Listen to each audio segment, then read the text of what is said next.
Burri që bleu një shtet që nuk ekzistonte. Në vitin 1820, një aventurier anglez me emrin Gregor MacGregor pretendoi si kishte zbuluar një shtet të panjohur në Amerikën Qendrore, të quajtur Pojajz.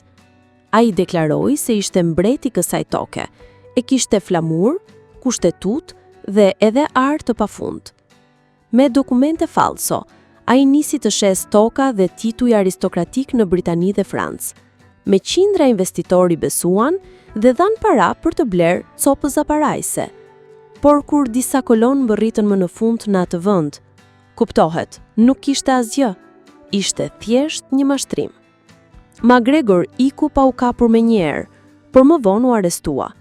E megjithatë, shumë nga pasuesit e tij ende e konsideronin mbretin e Pojajz si një gjeni të pakuptuar.